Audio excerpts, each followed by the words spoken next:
You all know about the 1984 film The Terminator, right? It's considered to be one of the best science fiction movies of all time, along with being known for being one of the greatest action movies of all time. It has a very interesting plot, and well, it's just an all-around good movie. Now, for a film this successful, of course video game adaptations were abundant. Unfortunately, the only good one I could think of is the one for the Sega CD, but I'll get to that another time. Actually, Sunsoft was developing a Terminator game for the NES, but they lost the rights to Mindscape. Sunsoft then changed the sprites and plot and called the game Journey to Silius. So yeah, this is pretty much a backwards Universal Soldier where Accolade took their port of Turrican 2 and changed it around to fit a movie license in order to make more money. However, it makes you think, if this was a rejected Terminator game, could it possibly be worse than the other ones? Actually, it's the best by far.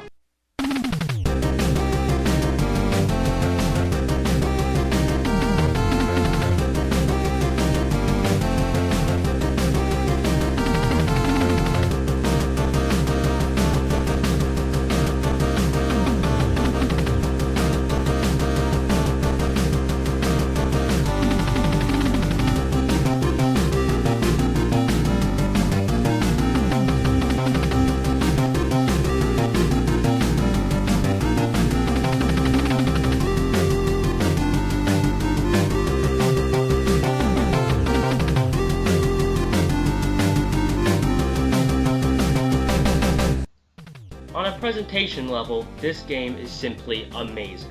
This is one of the best looking NES games I've ever seen. The backgrounds are nice and detailed, the sprites are nicely animated and pretty well shaded. It's pretty colorful, and there's a great amount of variety in each stage, with both the backgrounds and enemies changing in each level. The music? Do I even have to say anything? Okay, I will. It's awesome! Definitely the best soundtrack I've heard on the NES.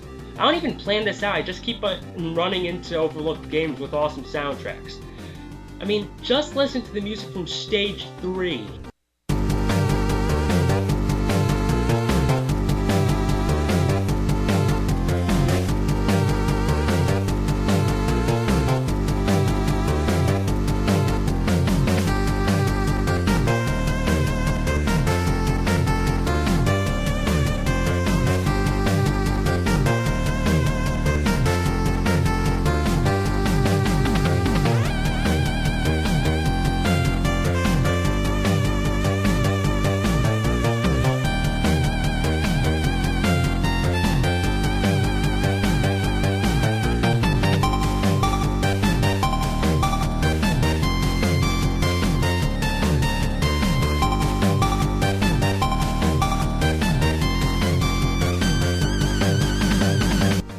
That's just fantastic!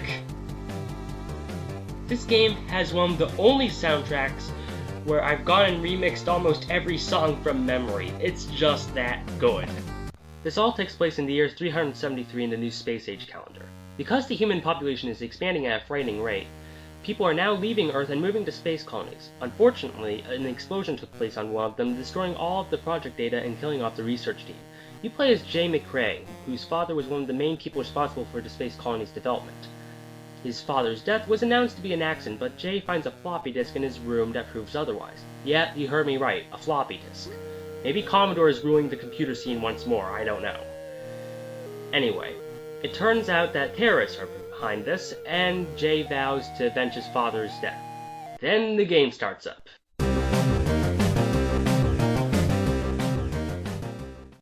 As far as the gameplay goes, it's just your insanely fun side-scrolling shooter. It's actually quite similar to Mega Man, but I feel it shares some similarities to Contra as well.